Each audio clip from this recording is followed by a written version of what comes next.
এবছরে মধুসূদনের 200 বছর উপলক্ষে একটা চর্চার আবহ খুব স্বাভাবিকভাবেই রয়েছে। এই মধুসূদন পড়ার আমার ছাত্রাবস্থার একটা অভিজ্ঞতা একটু বলতে চাইছি। আমরা যখন মহাকবি হিসেবে মধুসূদনকে পড়তে শুরু করছি, বুঝতে শুরু করছি, সেই শুরুর দিনগুলো, মহিতলাল বাবুর কবিশ্রী মধুসূদন অসম্ভব শক্তিশালী বই, আপ্লুত হয়ে আছি। সাহিত্যের ইতিহাসকারদের প্রশংসা, টেক্সট পড়া, সবগুলো মিলে একটা অদ্ভুত অনুভূতির মধ্যে দিয়ে যখন যাচ্ছি, তখন কিন্তু আমরা একটা ব্যাপারে কনসাসনেস পাইনি। আমাদের মাস্টারমশাইরা কখনো এটা আমাদেরকে স্মরণ করাননি যে ওই একই সময়ে কাছাকাছি 2-10 বছরের মধ্যে সারা ভারতবর্ষ জুড়েই কিন্তু একটা মহাকাব্যিক প্রচেষ্টা তৈরি হয়েছিল।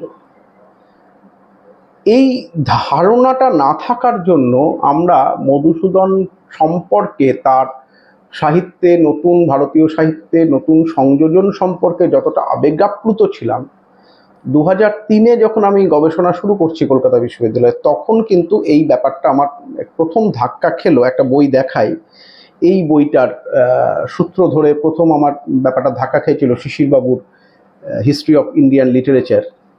সেখানে পড়তে পড়তে দেখলাম যে অদ্ভুতভাবে এই প্যান ইন্ডিয়া সিনারিওটা কিন্তু সে সময় একটা প্যারালাল জার্নির মধ্যে ছিল।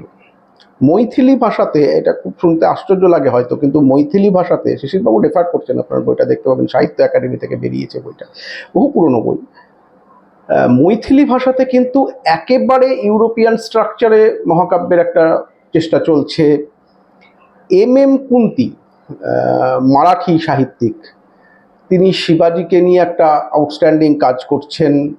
বীণা চরিত্রম, একেবারে গুজরাটি কাব্য, যে গুজ্জুদেরকে আমরা সাহিত্য টাহিত্যের সাথে বিশেষ ভাবি না, ব্যবসা বেনিয়াজাত ভাবি, সেই গুজরাটি সাহিত্যে বীণা চরিত্রম বলে একটি মহাকাব্য বেরোচ্ছে, এবং সেখানে কিন্তু এই বিধবা বিবাহের মতো খুব স্পর্শকাতর বিষয় নিয়েও লেখা হচ্ছে। এই ধারাটা আরেকটু পরে উর্দু কবিতার ধারায় হালি, ইনিও খুব কিন্তু গুরুত্বপূর্ণ সংযোজন রাখছেন, এবং এদের সময়কালটা কিন্তু ওই 60কে ঘিরেই চলছে। তো এটা কিন্তু পরবর্তী ক্ষেত্রে যখন আমি একটু পরিণত হয়েছি, ওই যে বললাম 2003-এ যখন গবেষণার কাজ শুরু করছি, তখন কিন্তু মধুসূদনের মূল্যায়নে আমি একটা নতুন ধারা বেশ এনজয় করেছি।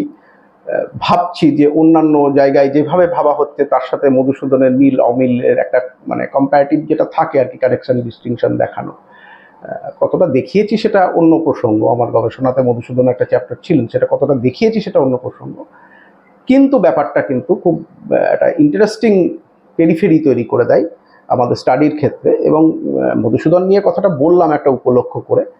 আসলে আমার মনে হয় যারা আমরা সাহিত্যের ইতিহাস চর্চা করি বাংলার ছাত্রছাত্রী হিসেবে, তাদের কিন্তু এই সারা ভারতবর্ষের সাহিত্যের ইতিহাসটা একটু জানা দরকার। আমরা বিচ্ছিন্নভাবে এখন বিশ্ববিদ্যালয়গুলো হিন্দি সাহিত্য বা দক্ষিণ ভারতের কোনো সাহিত্যের ইতিহাসকে আলোচনার মধ্যে আনছে, তাদের কিছু টেক্সট আনছে, এরকম বলতে চাইছি না।